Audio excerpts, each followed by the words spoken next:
Hello everyone, I am Saumil and welcome to Legal Edge. So today we'll be discussing the monthly roundup of the current legal knowledge of our month of May 2023. So in this session, we'll be discussing about five important topics which happened in the last month, in the month of May. And the topics are Article 142 of the Indian Constitution.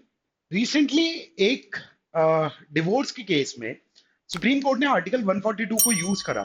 तो हमारा article 142 exactly है क्या? We'll be discussing about that. The second topic which we'll be covering will be the hate speech. Hate speech को लेकर भी, hate speech की FIR के registration को लेकर सुप्रीम कोर्ट ने रिसेंटली कुछ कहा था। तो वो हेट स्पीच एग्जैक्टली है क्या? The second thing will be this, and the third thing will be the prevention of money laundering act 2002।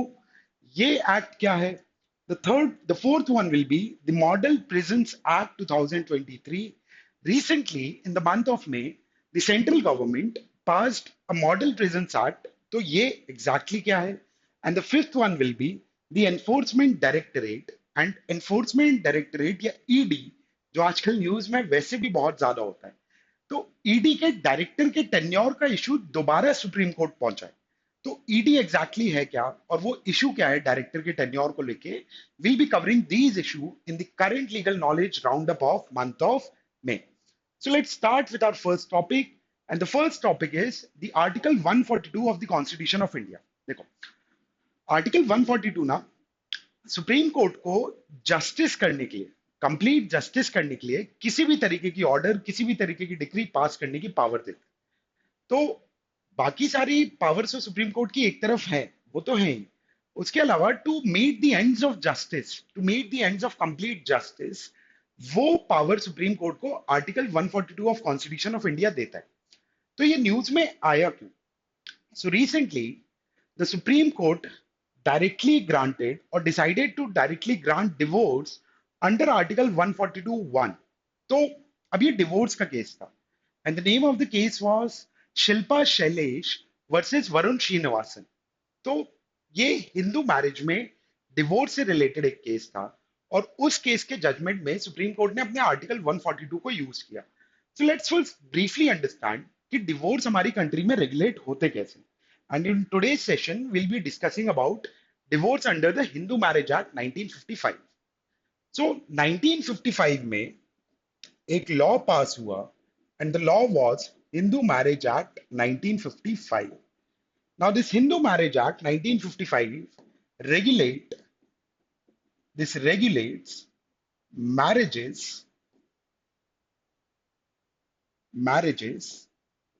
in Hindus। तो मैरिज रिलेटेड जितनी भी चीजें, ठीक है, कि मैरिज कौन कौन कर सकता है, या मैरिज के बाद अगर मैरिज में डिवोर्स वाली भी सिचुएशन आ सकती है, तो वो सारी की सारी चीजें हिंदू मैरिज एक्ट 1955 से गवर्न होती है। अब ये एक्ट कुछ ही लोगों पे एप्लीकेबल होता है, या कुछ ही सेक्शन ऑफ सोसाइटी पे एप्लीकेबल है। So HMA is applicable on the Hindu marriage act, is applicable on number one, it applies on Hindus. Number two, Jain. Number three, Sikhs. Number four, Buddhists. And number five, anyone who is not Christian, Muslim, Parsi, or Jew by religion.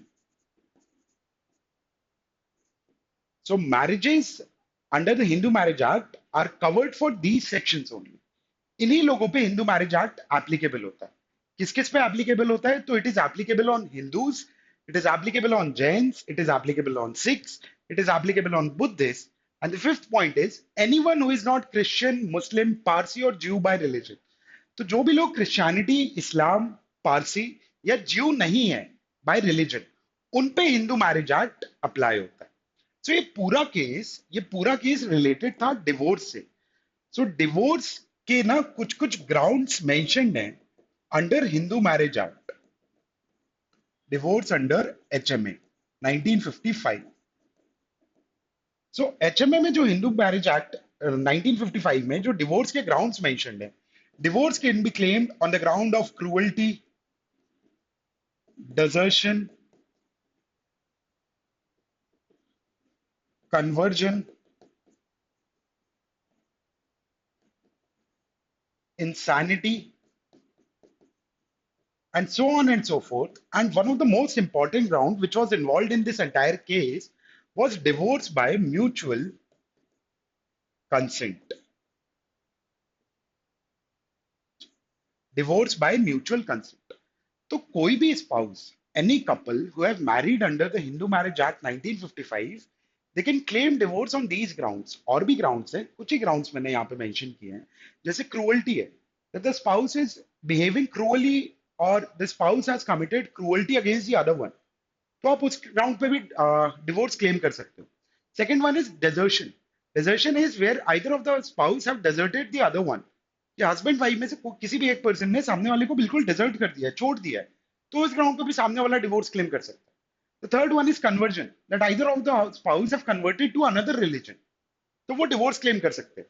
The fourth one is insanity, that either of the spouse, either husband और wife, they have they have become insane, उस ground पे भी divorce claim कर सकते हैं। और भी बहुत सारे ग्राउंड्स हैं, बट एक जो इंपॉर्टेंट ग्राउंड है वो है डिवोर्स बाय म्यूचुअल कंसेंट, जहां पे husband and wife they have both mutually agreed, they have both mutually agreed to get the divorce और to dissolve their marriage. So divorce by mutual consent is mentioned under divorce by mutual consent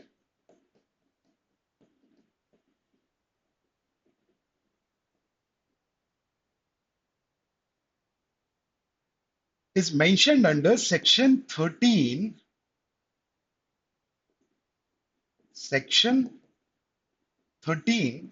B of Hindu Marriage Act 1955. Divorce by mutual consent section 13 B में mention।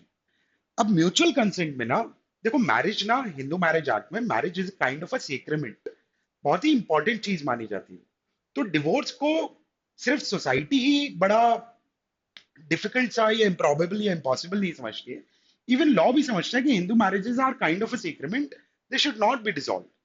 तो बाकी ground तो समझ में आते हैं, जैसे अब ये ग्राउंड है कि भाई क्रूअल्टी हो रही है, डिवोर्स मिल जाना चाहिए, डिजर्शन है, डिवोर्स मिलना चाहिए, कन्वर्जन है, इंसानिटी है, यहाँ पे फॉल्ट कर रहा है ना सामने वाला, other spouse is committing fault against the other person, तो यहाँ पे ग्राउंड बन जाता है एक डिवोर्स देने का।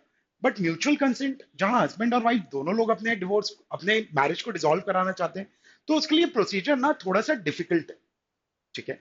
तो procedure divorce by mutual consent का इस तरीके का है कि सबसे पहले एक पिटीशन वन फाइल होता है, this is the first petition, ठीक है। डिवोर्स बाय म्यूचुअल कंसेंट में सबसे पहले पिटीशन नंबर वन फाइल होगा फैमिली कोर्ट में, एंड इस पिटीशन में the married couple will be asking court to dissolve the marriage because they have mutually agreed कि अब इस मैरिज को खत्म कर देना चाहिए, this is beyond salvation, irretrievable breakdown हो चुका है मैरिज का, दोनों लोग साथ में रहना ही नहीं चाहते और इस मैरिज को डिसॉल्व कर देना चाहिए।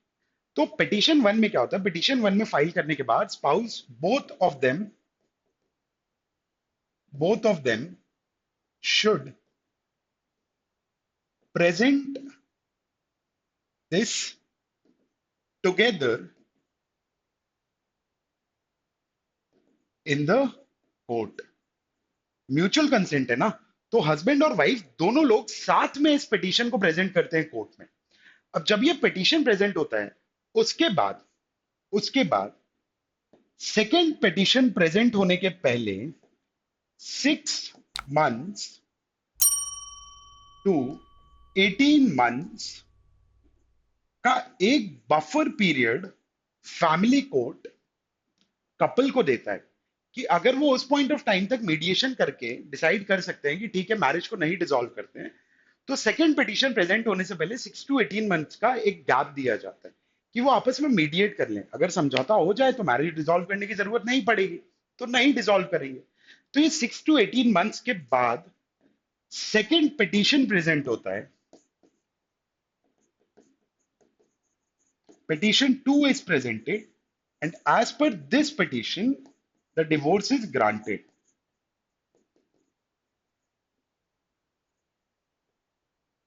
ठीक है कि पहला पिटीशन प्रेजेंट करने के बाद 6 मंथ से लेके 18 मंथ्स तक का टाइम पीरियड उन्होंने लिया, और उसके बाद भी जब ये चीज फाइनलाइज हो चुकी है कि the marriage is beyond salvation, तो उसके बाद वो सेकेंड पिटीशन प्रेजेंट करते हैं और उसके बेसिस पे उनको डिवोर्स ग्रांट किया जाता है. And this method is divorce by mutual consent. अब पहला पिटीशन प्रेजेंट करने के पहले जो फर्स्ट पिटीशन प्रेजेंट हुआ है ना, इस फर्स्ट पिटीशन के प्रेजेंट करने से पहले मैरिज को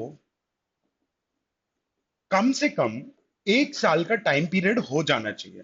ऐसा नहीं है कि आज ही शादी हुई और 2 दिन बाद चले गए पिटीशन प्रेजेंट करने that we want to get divorce by mutual consent. कम से कम 1 साल हो जाना चाहिए. तो 1 साल का वहां टाइम पीरियड लगता है. फिर पिटीशन नंबर 1 प्रेजेंट करने के बाद 6 से 18 महीने का टाइम पीरियड लेना पड़ता है, और उसके बाद आप सेकंड पिटीशन देके म्यूचुअल कंसेंट पे डिवोर्स ले सकते हो. और इसी 6 to 8 मंथ्स के पीरियड पे सुप्रीम कोर्ट ने आर्टिकल 142 को यूज किया. तो अब हम देखते हैं कि सुप्रीम कोर्ट ने एग्जैक्टली किया. तो article 142 allows it to do complete justice in any cause or matter. Now this case of Sailesh versus Varun Srinivasan was related to divorce by mutual consent. And इसमें वो जो ground use करते हैं, the ground is irretrievable breakdown irretrievable breakdown of marriage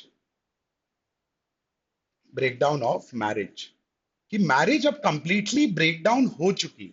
now this irretrievable breakdown is nowhere mentioned under the Hindu marriage act. इसको supreme court या courts use करते हैं mutual consent के केस में, कि जहां पे दोनों पार्टीज कह रही है ना कि they have mutually agreed to dissolve the marriage, तो मतलब मैरिज में कंप्लीट ब्रेकडाउन हो चुका है, कुछ बचा नहीं. बट वो 6 to 18 मंथ्स का टाइम पीरियड था बीच में, है ना. तो वो उस गैप को लेके सुप्रीम कोर्ट ने यहाँ पे जजमेंट दिया. And the Supreme court said that using Article 142 of the Indian Constitution, which authorizes them to do complete justice in any cause or matter, they can waive the mandatory 6 months waiting period for the divorce under HMA 1955 and allow dissolution of marriage on grounds of an irretrievable breakdown. Now, the significance of this judgment is it enables couples to bypass time-consuming process of obtaining a decree of divorce by mutual consent. तो वो जो time consuming process था ना, उसको relax किया. लेकिन ऐसा नहीं है कि 1 साल बाद आप सुप्रीम कोर्ट गए और आपने सुप्रीम कोर्ट से बोला कि सर वो 6 महीने का वेट नहीं करना, आप हमारी मैरिज को डिसॉल्व कर दो. This irretrievable breakdown of marriage should be considered on a factual basis कि ब्रेकडाउन मैरिज का हो पाया है नहीं हो पाया. क्योंकि देखो article 142 is not a matter of right, it is the discretion of the Supreme Court and it should be use rarely. Rare cases में सुप्रीम कोर्ट को यूज करना चाहिए. हर केस में सुप्रीम कोर्ट आर्टिकल 142 को यूज नहीं करता है. ठीक है. तो सुप्रीम कोर्ट ने कहा कि मैरिज का इररिट्रीवेबल ब्रेकडाउन हुआ या नहीं है, उस चीज को लेके हमें कुछ पॉइंट्स कंसिडर करने होंगे. जैसे the time period of the marriage, कि मैरिज को कितना टाइम हो चुका है. ठीक है. The second one will be when was the last time the couple cohabited. आखिरी बार कपल ने कोहैबिट कब किया था मैरिज में. The third one will be the intervention of the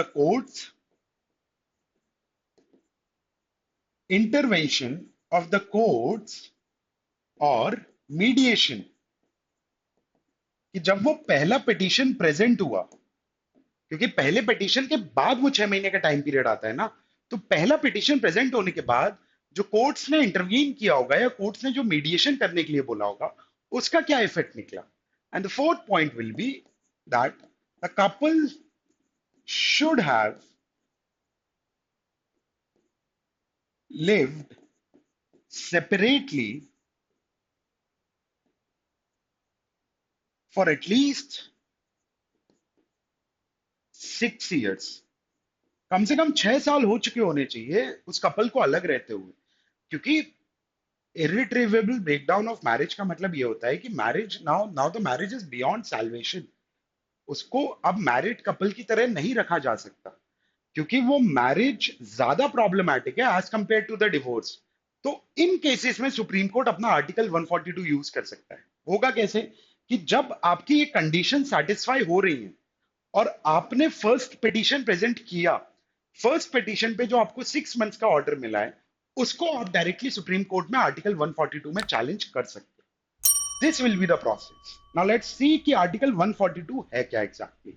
so the Supreme Court, according to Article 142, the Supreme Court, in the exercise of its jurisdiction, may pass such decree or make such order as is necessary for doing complete justice in any cause or matter pending before it. कि वो ऐसी कोई भी degree पास कर सकता है, ऐसा कोई भी ऑर्डर पास कर सकता है which is necessary to do complete justice in the matter before it, in the cause और the matter pending before it. तो पूरी तरीके से न्याय करने के लिए आउट ऑफ द बॉक्स जाके भी अगर सुप्रीम कोर्ट को कुछ ऑर्डर पास करना पड़ रहा है, तो सुप्रीम कोर्ट उसमें आर्टिकल 142 को यूज करता है। Now, it has been invoked to protect the rights of the different sections of the population and serves as a check on the government, acting as a system of checks and balances with the legislature. ये check and balances में कई बार supreme court use करता है और इसको बहुत बार use किया है। Article 142 has been used in the case of the release of the assassinations of Rajiv Gandhi ji, है ना। It has been used in cleaning the Taj Mahal. Taj Mahal की क्लीनिंग के टाइम पे भी आर्टिकल 142 को यूज किया, जब एग्जीक्यूटिव को ऑर्डर दिया गया कि ताजमहल एक नेशनल हेरिटेज है, उसकी क्लीनलीनेस और उसके प्रोटेक्शन पे स्टेट को ध्यान देना चाहिए। It was even used in the case of Ayodhya dispute. तो सुप्रीम कोर्ट कई बार इस आर्टिकल 142 को यूज करता है। बट आर्टिकल 142 का यूज ना कई बार इट रिजल्ट्स और paves the way for judicial overreach. Judicial overreach का कॉन्सेप्ट ये कहता है कि जब जुडिशरी अपने एम्बिट में से एग्जीक्यूटिव और लेजिस्लेचर के एम्बिट में जब एंटर करने लगती है, तो उस चीज को जुडिशियल ओवररीच कहा जाता है। एंड आर्टिकल 142 को क्रिटिसाइज करने का सबसे बड़ा ग्राउंड बनता है जुडिशियल ओवररीच, क्योंकि अकाउंटेबिलिटी नहीं है ना, सब्जेक्टिव है बहुत। कंप्लीट जस्टिस क्या होता है किसी को नहीं पता। So this was about Article 142 of the Indian Constitution, and this was in news because the Supreme Court gave the order that in cases of irretrievable breakdown of marriages, the Supreme Court can relax the period of 6 to 18 months and grant a decree of divorce in cases of Hindu Marriage Act 1955, divorce by mutual consent. So this was the first topic. The second topic of the month of May is hate speech. ठीक है, तो supreme Court ने मई के month में it directed all states to suo motu file FIR against hate speech. देखो hate speech होता क्या, या सुओ मोटो का मतलब क्या। सुओ मोटो का बेसिक मतलब ये होता है कि स्टेट्स ना किसी कंप्लेनेंट का वेट नहीं करेंगे। स्टेट विल ऑन इटसेल्फ और by itself they will file the FIR in cases of hate speech। कि स्टेट को वेट नहीं करना है कि कोई कंप्लेंट करने आएगा उसके बाद हम हेट स्पीच की एफआईआर फाइल करेंगे। स्टेट खुद ही हेट स्पीच की एफआईआर फाइल कर सकता है। ये सुप्रीम कोर्ट ने रिसेंटली लास्ट मंथ जजमेंट दिया था, एक ऑर्डर दिया था। बट हेट स्पीच है क्या? So it is incitement to hatred primarily against a group of persons defined in the terms of race, ethnicity, gender, sexual orientation, religious belief, and so on and so forth। तो जब भी आप किसी particular section of society के against hatred develop कराने की कोशिश करते हो, and the reason being that they belong to a group of particular race, particular caste, particular community, particular religion और particular sexual orientation and so on and so forth, तो इस चीज को कहा जाता है हेट स्पीच। अब हेट स्पीच करने के तरीके कितने? What are the forms of hate speech? So hate speech can be committed by way of words, it can be committed by way of images, it can be by way of cartoons, objects, gestures and symbols। वो hatred communicate करने के लिए आप अगर इनमें से कोई भी मेथड यूज कर रहे हो, so the same will come under the forms of hate speech.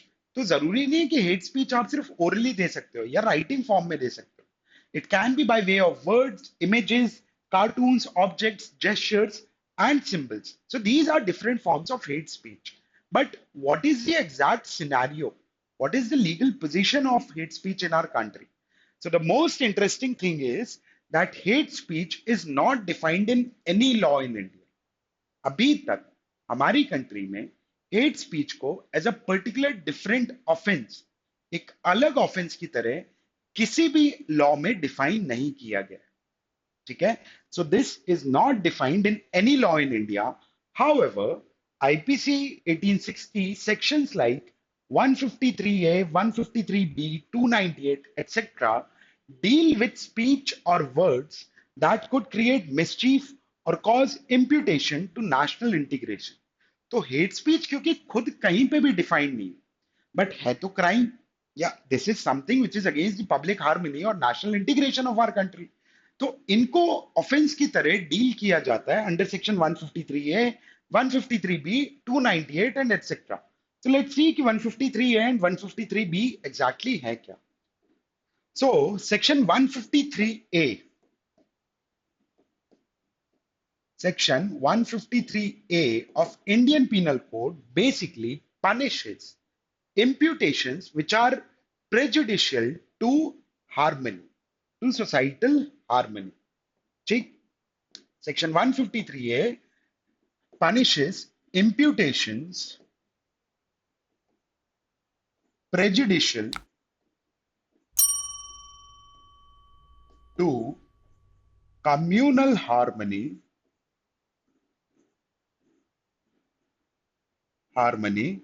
or tranquility of our country। ठीक है, so if you are making any imputation against any person, be it based on caste, class, religion, race, sex, place of birth, residence, and any other ground,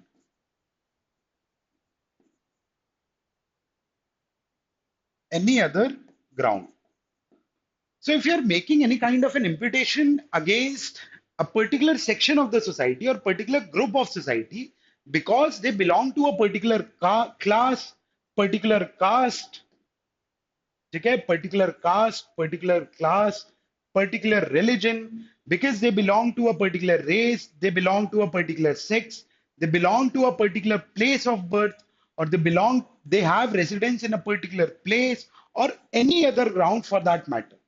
जब आप country के किसी particular section के against आप लोगों को उकसाते हो ना, या उनके अगेंस्ट ऑफेंस कमिट करने के लिए कहते हो, या उनके अगेंस्ट वायलेंट एक्ट कमिट करने के लिए कहते हो, या उनको सेग्रीगेट करने के लिए कहते हो, you are basically committing an offense against the communal harmony or public tranquility of our country, and our hate speeches are covered under this particular section।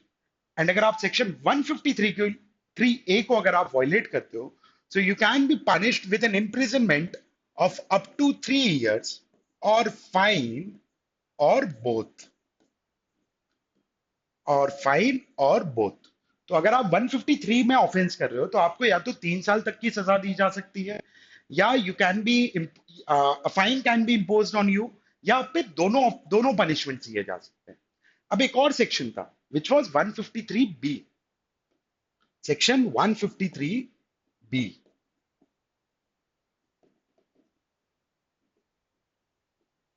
Section 153B basically punishes acts or imputations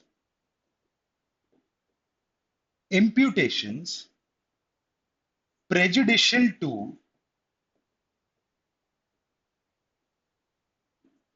national integration। तो जब भी आप ऐसा कोई भी act commit कर रहे हो, या आप ऐसा कोई भी इंप्यूटेशन दे रहे हो, या आप ऐसा कोई भी स्पीच दे रहे हो which is going to be against the national integration of our country, you can be punished under section 153B। अब 153B किस तरीके से अप्लाई करता है? तो जब भी आप you are making any imputation or any claim or any act against a particular section of the society, because of the reason that they belong to a particular caste, class, sex, religion, residence, place of birth, place of birth, और any other way. And आप 153 में क्या करते हो कि आपका statement या imputation इस तरीके का होता है कि because X Y Z person is belonging to a particular caste, class, religion and so on and so forth, so they are not loyal to the constitution of India. आपका 153 के हिसाब से कहना, 153 में बी में ऑफेंस तब बनता है जब आप एक स्टेटमेंट दे रहे हो इस तरीके का कि एक्स वाई जेड रिलीजन के लोग या एक्स वाई जेड कास्ट के लोग कॉन्स्टिट्यूशन ऑफ इंडिया की तरफ लॉयल नहीं है क्योंकि वो उस पर्टिकुलर रिलीजन या पर्टिकुलर कास्ट को बिलोंग करते हैं. या आप ये कहते हो कि they are not loyal to the country and they are not part of the India. या आप इस तरीके का स्टेटमेंट जब देते हो कि वो जो X Y Z particular caste के या पर्टिकुलर रिलीजन के लोग हैं उनको उनके राइट्स नहीं देने चाहिए. So you are committing an offence और you are making an imputation which is prejudicial to the national integration of our country. And hate speech इस सेक्शन में भी गवर्न किया जाता है. और जब आप 153 बी में ऑफेंस करते हो, so you can be given a punishment, you can be given a punishment up to 3 years or fine or both. आपको 3 साल तक की सजा दी जा सकती है, आप पे फाइन लगाया जा सकता है, या आपके साथ आपके ऊपर दोनों पनिशमेंट लगाए जाते हैं. तो क्योंकि हेट स्पीच हमारे लॉ में कहीं पे भी डिफाइंड नहीं है, तो हेट स्पीच के offences section 153A, 153B, 298 and other और दूसरे सेक्शंस में रेगुलेट किए जाते हैं, प्रिवेंट किए जाते हैं. तो सेक्शन है नहीं, but the law commission of India has proposed two new sections, section 153C and section 505A in IPC to criminalize hate speech specifically. कि मान लिया कि एक भी ऑफेंसेस हमारा स्पेसिफिकली हेट स्पीच से डील नहीं कर रहा है, हेट स्पीचेस के मैटर को हमें अलग अलग सेक्शंस में डील करना पड़ता है. तो लॉ कमीशन ऑफ इंडिया ने रिकमेंडेशन दिया हुआ है कि इंडियन पीनल कोड में सेक्शन 153C बनाया जाए और सेक्शन 505C बनाया जाए जो स्पेसिफिकली हेट स्पीच के मैटर्स को डील करेंगे. And why supreme court of India have directed the states to suo motu register the FIR क्योंकि there is a rise in incidents of hate speech. आज से कुछ साल पहले तक 2013-14 तक हेट स्पीच के इंसिडेंट्स के केसेस या हेट स्पीच के केसेस जो रजिस्टर होते थे, ये मैं आपको एनसीआरबी का डेटा बता रहा हूँ, ठीक है. नेशनल क्राइम रिकॉर्ड ब्यूरो जो है उसका डेटा ये कहता है कि 2013-14 तक हेट स्पीच के जो केसेस थे ना, वो समवेयर अराउंड 300 से 350 के बीच में थे. बट 2020 में ये डेटा 1000 प्लस केसेस पे चला गया था. And therefore we are in a need कि हमें अलग से सेक्शंस बना देने चाहिए जो सिर्फ हेट स्पीच को डील करें. So this was all about our second news, that is the hate speech.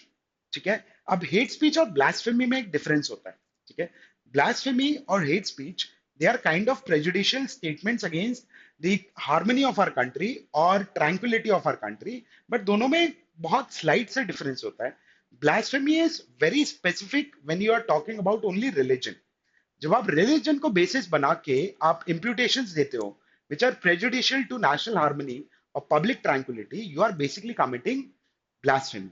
But आप अगर अलग अलग ग्राउंड्स के बेसिस पे उनके राइट्स उनसे छीनना चाहते हो, या आप उनको सेक्रेटेड रखना चाहते हो, या आप उनके अगेंस्ट वायलेंट एक्ट्स कमिट करना चाहते हो, तो उसको हेट स्पीच कहा जाता है. So hate speech laws aim to prevent prejudice and ensure equality. But the blasphemy laws, hate speech laws aim, just a second, hate speech laws aim to prevent prejudice and ensure equality. Blasphemy laws prohibit criticism of religion, which is incompatible with the principles of democratic society. ठीक है. जब आप सिर्फ religion के ground पे अगर आप hate speech दे रहे हो तो that becomes kind of a blasphemy. But आप जब सिर्फ प्रेजुडिस कमिट करना चाह रहे हो या आप इक्वालिटी को वायलेट कर रहे हो लोगों के बीच में, then you are committing a hate speech. That is the difference between the two. Let's move to the next topic. The next topic is prevention of money laundering act. ठीक है. मनी लॉन्ड्रिंग क्या होता है पहले थोड़ा सा वो समझ लेते हैं. ठीक है. तो money laundering is nothing but a process और a system to the process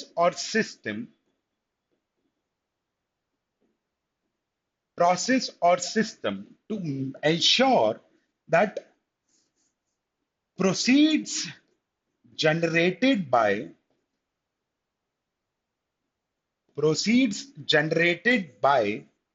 criminal activity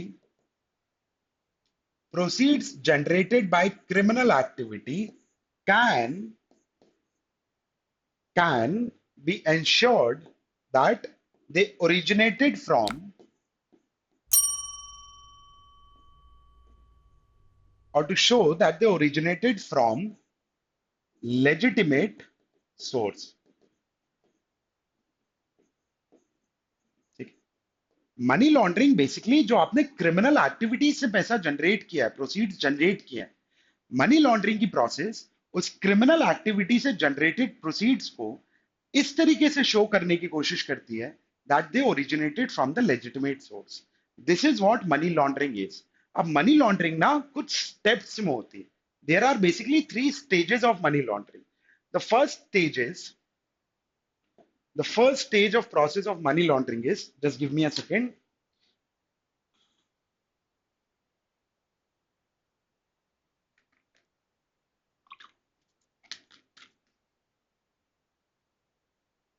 The first stage is placement. The second one is layering. And the third one is, the first stage is placement, the second one is layering, and the third one is integration.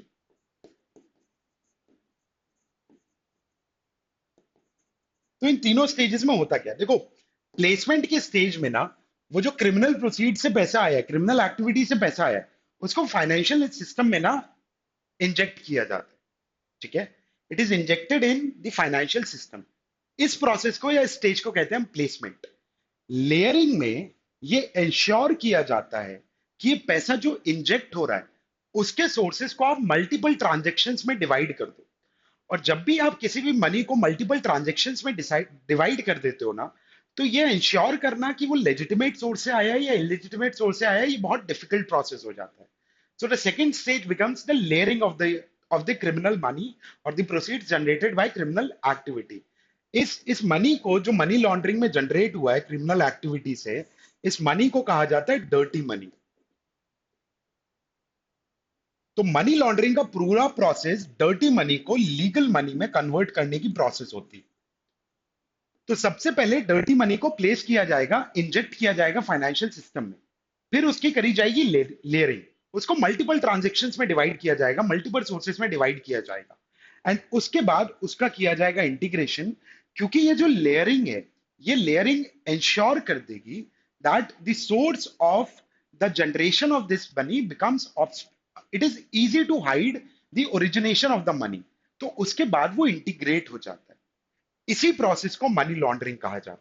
और money laundering को control करने के लिए हमारी state ने एक law बनाया था जिसको कहते हैं हम prevention of money laundering act. अब रिसेंटली मई के मंथ में सुप्रीम कोर्ट ने एक जजमेंट पास किया था, एक ऑर्डर दिया था. एंड सॉरी, सुप्रीम कोर्ट ने ऑर्डर नहीं दिया था, गवर्नमेंट ऑफ इंडिया ने कुछ रूल्स में चेंजेस किए मनी लॉन्ड्रिंग के. And the changes were that to tighten its control on practicing accountants. ठीक है, इस शब्द पे ध्यान देना. To further tighten its control of practicing accountants, the center has brought within the ambit of PMLA their financial transactions.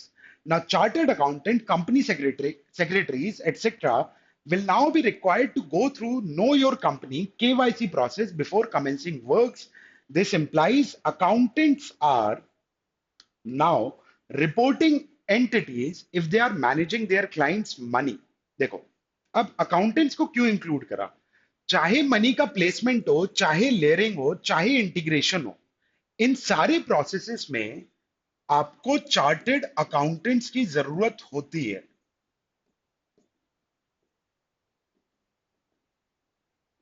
ठीक है, chartered accountants जिनको हम सीए कहते हैं. आप और मैं फाइनेंशियल ट्रांजैक्शंस को इतना अच्छे से नहीं समझते हैं. वो कौन समझ पाता है? वो सीए समझ पाते हैं. सो मनी लॉन्ड्रिंग की प्रोसेसेस में ना सीए को यूज करते हैं लोग, उनके थ्रू वो इंश्योर कराते हैं कि वो अपनी प्रोसीड्स को प्लेस कर पाए, लेयर कर पाए, इंटीग्रेट कर पाए। ठीक है। तो इसी वजह से गवर्नमेंट ऑफ इंडिया ने अब पीएमएलए के एम्बिट के अंदर चार्टेड अकाउंटेंट्स को भी इंक्लूड कर दिया, प्रैक्टिसिंग अकाउंटेंट्स को भी इंक्लूड कर दिया। दे will be the reporting entities, कि अगर कहीं भी गवर्नमेंट ऑफ इंडिया को लग रहा होगा कि मनी लॉन्ड्रिंग हो रही है, so they will be the reporting entity जिनको गवर्नमेंट ऑफ इंडिया सबसे पहले पकड़ेगी और उनसे पूछेगी कि ये पैसा कहां से ओरिजिनेट होकर आया था, जरा हमें बताइए। ठीक है। And the move aims to curbing at fraudulent practices by which accountants allegedly help their clients to launder money। Finances और इकोनॉमिक्स हर किसी को समझ में नहीं आती, इकोनॉमिक्स तो कम से कम समझ में आनी चाहिए, फाइनेंसेस सबको समझ में नहीं आ पाती। तो मनी लॉन्ड्रर्स अकाउंटेंट्स के यूज करते हैं, क्योंकि वो समझते हैं कि फाइनेंशियल सिस्टम्स कैसे मैनेज होते हैं। एंड इसी वजह से, क्योंकि इनको यूज किया जाता था, गवर्नमेंट ऑफ इंडिया इन्हीं को पीएमएलए के एम्बिट में ले आई और उनको रिपोर्टिंग एंटिटी बताया। ठीक है। Now this prevention of money laundering act was enacted in the year 2002 in response to India's global commitment to combat money laundering। ठीक है। मनी लॉन्ड्रिंग को लेकर, ठीक है, एक वियना कन्वेंशन हुआ और कुछ कन्वेंशंस और हुए थे। उन्हीं अपने कमिटमेंट्स को इंश्योर पूरा करने के लिए गवर्नमेंट ऑफ इंडिया ने एक्ट पास करा था, prevention of money laundering act, in the year 2002। Now money laundering is concealing और disguising the identity of the illegally obtained proceeds so that they appear to have originated from legitimate source। जब illegally obtained money को आप इस तरीके से show करना चाहते हो that they originated from legitimate source, this act is known as money laundering। अब मनी लॉन्ड्रिंग में ना कुछ अथॉरिटीज भी बनाई गई, या पीएमएलए जो prevention of money laundering act है, इसके अंदर गवर्नमेंट के पास ये ऑप्शन होता है कि वो जो प्रॉपर्टी या प्रोसीड्स तैयार की गई थी, इकट्ठी की गई थी, उनको कॉन्फिस्केट कर सकती है, उनको सीज कर सकती है गवर्नमेंट। एडजुडिकेटिंग अथॉरिटी स्टैब्लिश करी गई जो सिर्फ पीएमएलए के केस सुनती है। And third authority which was established was the appellate tribunal. देखो, एपेलेट ट्राइब्यूनल का काम होता है कि ये जो एडजुडिकेटिंग अथॉरिटीज हैं और जो बाकी की अथॉरिटीज हैं जिनको पीएमएलए के अंडर स्टैब्लिश किया गया है, उनके केसेस की अपील सुनना। Now, this appellate authority is composed of a chairperson plus two other members। ये लोग मिलके बनाते हैं appellate ट्राइब्यूनल, पीएमएलए का। अब चेयरपर्सन के ना कुछ क्वालिफिकेशन है। If a person is supposed to be appointed as the chairperson of appellate tribunal under the Prevention of Money Laundering Act 2002, the person should have been judge of Supreme Court or should have been qualified to be appointed as judge of Supreme Court। तो वही person PMLA के appellate tribunal का या tribunal का chairperson बन सकता है जो या तो सुप्रीम कोर्ट के जज रहे होंगे या वो क्वालिफाइड रहे होंगे to be appointed as a जज ऑफ सुप्रीम कोर्ट, उन्हीं को चेयरपर्सन बनाया जाता है। एंड ये जो टू अदर मेंबर्स हैं एपेलेट ट्रिब्यूनल के, they basically belong to the legal services of our country और the revenue services of our country and so on and so forth, services of our country and etcetera. इन services में से लोगों को निकाल के या चुनकर सिलेक्ट करके उनको मेंबर बनाया जाता है of the appellate tribunal established under prevention of money laundering act 2002।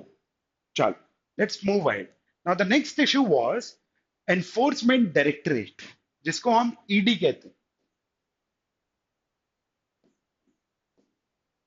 इस कंट्री में आजकल सबसे ज्यादा फेमस कोई ऑर्गेनाइजेशन या गवर्नमेंट स्टैब्लिशमेंट है पॉलिटिकल डिस्कोर्स में एटलीस्ट, तो वो enforcement directorate. And recently in the month of May the issue of tenure of ED chief, जो एनफोर्समेंट डायरेक्टरेट के डायरेक्टर होते हैं ना, उनके टेन्योर का इशू वापस सुप्रीम कोर्ट पहुंचा। So let's first briefly understand कि एनफोर्समेंट डायरेक्टरेट है क्या, कब बना, कैसे बना, किसने बनाया, क्या है। So, Enforcement Directorate is a multidisciplinary body mandated with investigation of offences of money laundering and violation of foreign exchange laws. ठीक है, मनी लॉन्ड्रिंग जो अभी हमने देखा, prevention of money laundering act को, मनी लॉन्ड्रिंग के ऑफेंसेस को investigate करने का काम, इवन फॉरेन एक्सचेंज लॉज के जो वायलेशन हो रहे हैं उनको इन्वेस्टिगेट करने का काम होता है एनफोर्समेंट डायरेक्टरेट का। ठीक है, this enforcement directorate works under the department of revenue of ministry of finance since 1960। ठीक है, 1960 से enforcement directorate ministry of finance की का जो डिपार्टमेंट ऑफ रेवेन्यू है उसके अंडर आता है। Now when it was established, so enforcement directorate was established in 1956 as the enforcement unit. ठीक है, ईडी नाम अभी नहीं बना था। ठीक है, एनफोर्समेंट डायरेक्टरेट जब स्टैब्लिश हुआ था तो वो 1956 में स्टैब्लिश किया गया था। एंड उस पॉइंट ऑफ टाइम पे एनफोर्समेंट डायरेक्टरेट का नाम होता था enforcement unit. It was renamed as enforcement directorate in 1957 and 1960 में इसको मिनिस्ट्री ऑफ फाइनेंस के अंडर कर दिया गया था। नाउ जो लोग इसमें काम करते हैं, जो ऑफिसर्स ईडी में काम करते हैं, these officers are basically, it draws officers from Indian police service, Indian revenue services and Indian administrative services, and जो बाकी सिविल सर्विसेज हैं गवर्नमेंट ऑफ इंडिया की, उनमें से ऑफिसर्स को चूज करके एनफोर्समेंट डायरेक्टरेट में भेजा जाता है। Now the headquarter of enforcement directorate is located in Delhi and it is headed by director of director of enforcement. ठीक है, ईडी का हेडक्वार्टर लोकेटेड है दिल्ली में। ठीक है, एंड इसको जो चीफ है उनका उनका जो डेजिग्नेशन है उनको कहा जाता है डायरेक्टर ऑफ एनफोर्समेंट। सिर्फ ईडी का ऑफिस सिर्फ दिल्ली में नहीं है, इसके अलावा ईडी के हेड ऑफिस के अलावा ईडी के जोनल ऑफिसेस हैं। ठीक है, ईडी के जोनल ऑफिसेस हैं, ईडी के सब जोनल ऑफिसेस हैं। ठीक, and just second, yeah, and there are regional offices of ED.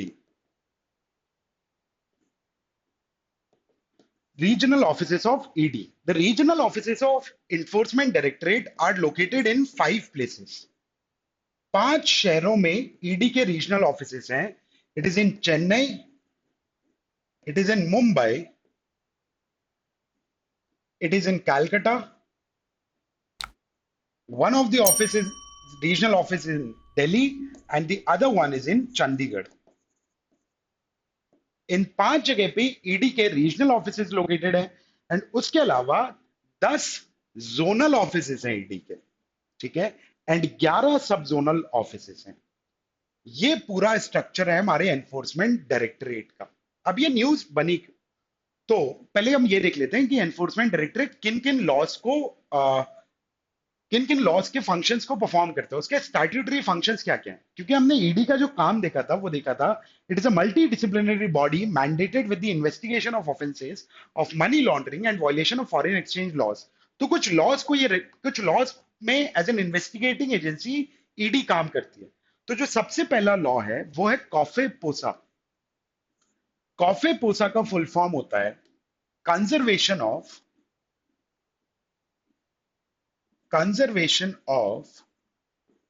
Foreign exchange, conservation of foreign exchange, and prevention of smuggling activities. Conservation of Foreign Exchange and Prevention of Smuggling Activities Act. This is the first law, and this law is of 1974, if I'm not wrong. Yeah, COFEPOSA 1974. This is the first law जिसमें ED as an investigating agency काम करती है। The second law is FEMA. FEMA का full form है foreign exchange management act. Foreign exchange management act 1999। ठीक है, this is the second act. The third act is PMLA 2002, that is Prevention of Money Laundering Act 2002. And the fourth is the most latest one, that is Foreign Fugitive Economic Offenders Act. FEOA stands for Fugitive economic offenders act 2018। तो last decade में जितने भी offences हुए थे, economic offences हुए थे, और जो लोग बाहर भाग गए थे, Nirav Modi, Lalit Modi and Vijay Mallya and so on and so forth, इन सब चीजों को देख के गवर्नमेंट ऑफ इंडिया ने एक नया लॉ बनाया था जिसका नाम रखा गया था फ्यूजिटिव इकोनॉमिक ऑफेंडर्स एक्ट। तो enforcement directorate as an investigating agency इन लॉज पे ध्यान देती है। COFEPOSA, conservation of foreign exchange and prevention of smuggling activities 1974, the foreign exchange management act 1999, the prevention of money laundering act 2002 and fugitive economic offenders act 2018। ठीक है। अब ED के functions क्या क्या हैं, या ईडी के पास पावर्स क्या क्या हैं? So ED can search and seize under 16 and 17 of Prevention of Money Laundering Act. It can arrest anyone under Section 19 of Prevention of Money Laundering Act, and it can even directly carry out any search and seizure under Section 50 of PMLA. ठीक है। ये सारे functions या ये सारी blanket powers हैं enforcement directorate के पास। And enforcement directorate इतना ज्यादा नेगेटिव न्यूज में इसलिए भी रहता है क्योंकि ये सारे लॉज ना ईडी को ब्लैंकेट पावर्स दे देते हैं कि आप अरेस्ट कर सकते हो, सीज कर सकते हो। वो एक तरीके के आर्बिट्ररी ब्लैंकेट पावर है उनके पास सारी। ठीक है। इसलिए ईडी इतना नेगेटिव न्यूज में रहता। अभी जो करंट कॉन्टेक्स्ट में ईडी न्यूज में आया था, that was because of the tenure of the directors of ED. तो अब ये टेन्योर न्यूज में आया क्यों? देखो, ईडी के लिए ये है कि ईडी के डायरेक्टर का टेन्योर होता है 2 इयर्स का। ठीक है। ईडी के डायरेक्टर का टेन्योर होता है 2 इयर्स का, डायरेक्टर ऑफ एनफोर्समेंट का टेन्योर 2 साल का होता है। बट नवंबर 2021 में प्रेसिडेंट ने एक ऑर्डिनेंस प्रोमलगेट किया। प्रेसिडेंट इशूड और promulgated an ordinance, and this ordinance basically said that the tenure of the director can be can be further extended up to 5 years, कि 2 साल से लेके 5 साल तक का टेन्योर ईडी के डायरेक्टर का बढ़ाया जा सकता है। तो ये जो 5 साल है, इसका मतलब है कि 2 साल के अलावा तीन एनुअल तीन एनुअल एक्सटेंशंस दिए जा सकते हैं ईडी के डायरेक्टर को। एनुअल एक्सटेंशन का मतलब यहां पे ये है कि अब 2 साल से लेकर अगर 5 साल तक उस टेन्योर को करना है ना, तो 1 साल 1 साल 1 साल ऐसे कर करके 3 annual extension government of India director of enforcement को दे सकती है। तो इस ऑर्डिनेंस के बाद सबसे पहले एक डायरेक्टर थे एनफोर्समेंट के, उनको एक्सटेंशन दिया गया था। तो वो इशू सुप्रीम कोर्ट गया। सुप्रीम कोर्ट ने कहा extension can be given, the ordinance is valid, extension can be given, but it should be used in rare cases, rare and extraordinary scenarios में ही ईडी के director के tenure को extend किया जाना चाहिए, and it should be for short duration of time. This should be for short duration of time. तो वो मैटर वहीं खत्म हो गया था। But recently the government of India gave another extension to the director of enforcement, and ये issue अब दोबारा सुप्रीम कोर्ट पहुंच चुका है कि ईडी के या एनफोर्समेंट डायरेक्टरेट के डायरेक्टर का टेन्योर एक्चुअली कितना होगा, कितनी बार एक्सटेंड किया जा सकता है और किस हद तक एक्सटेंड किया जा सकता है, किस ग्राउंड पे एक्सटेंड किया जा सकता है। Because the government of India is basically saying कि इस पॉइंट ऑफ टाइम पे उन्होंने एक्सटेंशन इसलिए दिया है क्योंकि जो फाइनेंशियल एक्शन टास्क फोर्स है, एफएटीएफ, जो हम जीके में पढ़ते हैं, जिसने पाकिस्तान को ग्रे लिस्ट में रखा हुआ था, तो एफएटीएफ की कुछ कुछ ऑब्लिगेशंस को या रेगुलेशंस को फुलफिल करने के लिए अभी ईडी के डायरेक्टर को एक्सटेंशन देना होगा, क्योंकि वो पीछे से काम देखते हुए आ रहे थे कि क्या हो रहा है। तो इसी वजह से उनको दोबारा एक्सटेंशन दिया गया। But the same issue has went to the Supreme Court, and let's see what the Supreme Court decides on this matter. Now, the next issue of the month of May is the Model Prisons Act 2023. The Model Prisons Act 2023. So, this act is to replace the 130 years old Prisons Act 1894. अच्छी मतलब अजीब सी बात यह है, irony की बात यह है कि हमारी कंट्री में जो प्रिजन्स है ना, जितने भी जेल हैं, उनका रेगुलेशन आज भी एक प्रिजन्स एक्ट 1894, ऑलमोस्ट 120-130 साल पुराना, ब्रिटिशर्स ने एक लॉ बनाया था प्रिजन्स को रेगुलेट करने के लिए। उस लॉ के बेसिस पे आज भी प्रिजन्स हमारी कंट्री में रेगुलेट हो रहे थे। तो प्रिजन्स एक्ट 1894 क्योंकि थोड़ा सा ऑब्सोलीट हो चुका है, the needs or the requirements or the perspective of the prisons were different back in the year 1894 as compared to 2023. 1894 में जब प्रिजन्स बनाए गए थे तो पर्सपेक्टिव अलग था। आज प्रिजन्स का पर्सपेक्टिव अलग होता है, ठीक है, आज प्रिजन्स की रिक्वायरमेंट अलग है। तो इसी वजह से इस लॉ को रिप्लेस करने के लिए मॉडल प्रिजन्स एक्ट बनाया गया, ठीक है। Now this law focuses on rehabilitation and reforms of prisoners instead of retributive deterrence। देखो जेल का मतलब होता है डर। हैबिचुअल क्रिमिनल्स को वो डर, जो आदतन अपराधी होते हैं उन्हें जेल से नहीं डर लगता। मुझे तो लगता है भाई, शायद आपको भी लगता होगा, है ना। तो जेल्स का बेसिकली पर्सपेक्टिव या ऑब्जेक्टिव होता है या फोकस होता है रेट्रीब्यूटिव डेटरेंस पे। डेटरेंस का मतलब होता है डराना किसी को, बदले की भावना से डराने को रेट्रीब्यूटिव डेटरेंस कहा जाता है। तो वो फोकस है प्रिजन्स का आज की डेट में। तो उसको चेंज करके रिहैबिलिटेट करना या रिफॉर्म करना प्रिजनर्स को, इस फोकस के साथ इस नए एक्ट को बनाया गया। Now, point is why this is termed as Model Prisons Act. The reason being, prisons and persons detained therein is a state subject, है ना। Seventh schedule of the Indian constitution में वो जो हम तीन लिस्ट देखते हैं, the central list, the state list and the concurrent list, जो प्रिजन्स का सब्जेक्ट है या जो पर्सन्स डिटेन्ड देयर इन है, वो स्टेट लिस्ट में दिया हुआ है। Therefore models prisons act is not binding on the state.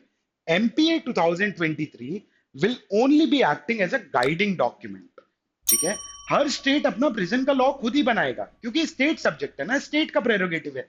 Centre ने एक गाइडिंग लॉ दे दिया है, ठीक है, वो बाइंडिंग नहीं है उन पे, वो सिर्फ एक मॉडल एक्ट की तरह दे दिया गया है कि स्टेट्स इसके हिसाब से इसको एक गाइडिंग डॉक्यूमेंट की तरह समझ के अपने अपने स्टेट्स के प्रिजन्स के लॉज अलग अलग बना सकते।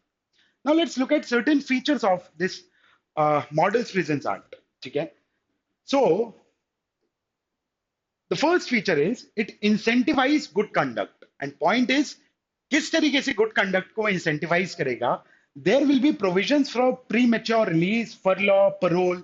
जो सेंटेंसेस के बीच में लोगों को जेल से कुछ कुछ दिनों के लिए छोड़ा जाता है ना, जैसे फरलॉ कहते हैं, परोल कहते हैं, there is some difference between these terms, but basically these are to incentivise good conduct.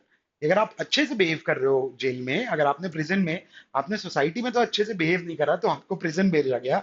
अगर आप प्रिजन में अच्छे से बिहेव करोगे, प्रिजन में अगर आपका कंडक्ट अच्छा रहेगा, तो आपको प्रीमेच्योर रिलीज दिया जा सकता है, फरलॉ दिया जा सकता है, परोल दिया जा सकता है। सिमिलरली विमेन और ट्रांसजेंडर पर्सन के लिए अलग से प्रोविजन बनाए गए। It is to ensure the physical and mental wellbeing and even इनका फिजिकल और मेंटल वेलबींग एंश्योर करने के लिए इनको सेपरेट अकोमोडेशन दिया जाएगा, ठीक है। Unisex, sorry I am so sorry, same accommodation नहीं होगा male prisoners, women, female prisoners and third gender के प्रिजनर्स का। फीमेल और थर्ड जेंडर प्रिजनर्स को अलग से अकोमोडेशन दिया जाएगा। The third point is security assessment, ठीक है। आजकल प्रिजन में बहुत सारी वारदातें हो रही हैं। रिसेंटली एक बहुत बड़े क्रिमिनल को प्रिजन में ही मार दिया गया। He was a gangster and I guess this was the issue of Delhi, Delhi के जेल में कहीं पे हुआ है। तो अब क्योंकि सिक्योरिटी असेसमेंट करने की जरूरत हो चुकी है नए नए प्रिजन की, क्योंकि रिक्वायरमेंट बदल गई है ना। तो सिक्योरिटी असेसमेंट के लिए सबसे पहले ये डिसाइड किया गया कि भाई अलग अलग क्राइटेरिया ऑफ प्रिजनर्स डिसाइड किए जाएंगे एंड उनको अलग अलग तरीके से सेग्रीगेट किया जाएगा। जैसे जो मोस्ट हीनियस ऑफेंसेस के लिए जेल में उनको सेग्रीगेट करके रखा जाएगा भाई, उनको नॉर्मल प्रिजनर्स के साथ नहीं पे रखा जाएगा, क्योंकि अंडर ट्रायल भी तो जेल में ही होते हैं। जिन लोगों के केसेस चल रहे हैं वो भी तो जेल में ही बैठे होते हैं, है ना। तो सेग्रीगेट किया जाएगा प्रिजनर्स को टू एंश्योर कि जेल्स में या प्रिजन्स की सिक्योरिटी अप टू मार्क रहे। The fourth point will B grievance redressal. अगर जेल से रिलेटेड, जेल में जो प्रिजनर्स रह रहे हैं, जो प्रिजन में प्रिजनर्स रह रहे हैं, अगर उनको कोई भी प्रॉब्लम दिख रही है, तो एक मैकेनिज्म प्रोवाइड किया जाएगा कि प्रिजनर्स अपने ग्रीवेंसेस को रिड्रेस कर सकें। The fifth point will be the prison development board. There एक अलग से बोर्ड बनाया जाएगा जिसका काम या जिसका बेसिक ऑब्जेक्टिव होगा प्रिजन्स के डेवलपमेंट को देखने का। It will be to oversee and advise on prison development. So these are the few features of the Model Prisons Act 2023. This will only be acting as a guiding document for the states, and because of the fact that prisons and prisoners therein is a state subject, तो इस guiding document को use करके state अपना अपना prison act बना सकते हैं। So that's all about the monthly roundup of current legal knowledge of the month of May. I hope चीजें clear हो गई होंगी। And just keep studying. Have a good day. I'll see you the next time. Till then, have a good day. Goodbye. Thank you so much.